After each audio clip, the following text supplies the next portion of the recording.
বর্তমানে ভারতে বসবাসকারী বাংলাভাষী বাঙালিদের খুব করুণ অবস্থা। তারা বাংলা ভাষায় কথা বলার জন্য হেনস্থার শিকার হচ্ছে। বিশেষ করে নারীরা এবং গরিব যারা পুরুষ আছে, নারী পুরুষ, এরা সকলেই বিভিন্ন কটাক্ষের শিকার হচ্ছে। হিন্দি ভাষার মানুষেরা মনে করে ভারতটা হিন্দিভাষীদের।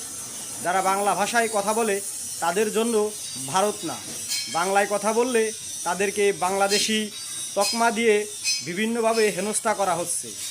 তাই আমি ভারতে বসবাসকারী সকল বাঙালিদের বলবো, ধর্ম বর্ণ নির্বিশেষে সকলে ঐক্যবদ্ধ হন এবং হিন্দি ভাষাভাষীর বিরুদ্ধে লড়াই করুন। পরিস্থিতি সামনে যতই যাচ্ছে, পশ্চিমবঙ্গ সহ সেভেন সিস্টার আশপাশের যত বাংলা ভাষাভাষী মানুষ আছে তাদের বাংলা ভাষার ভবিষ্যৎ অন্ধকারের দিকে চলে যাচ্ছে।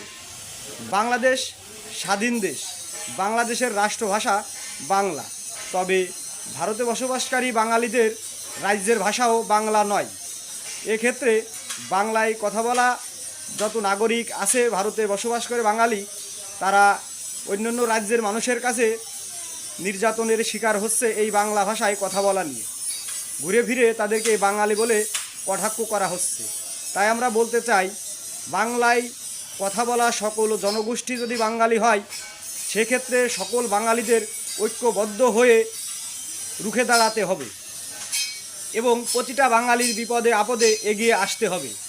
বাঙালির জাতীয়তাবাদী পারে বাঙালিদের ভালোভাবে বেঁচে থাকার অধিকার দিতে এবং সম্মানের সাথে বাঁচার অধিকার দিতে। শক্তিশালী হবে বাঙালি জাতি। সবাইকে ধন্যবাদ জানিয়ে শেষ করেছি। আল্লাহ হাফেজ।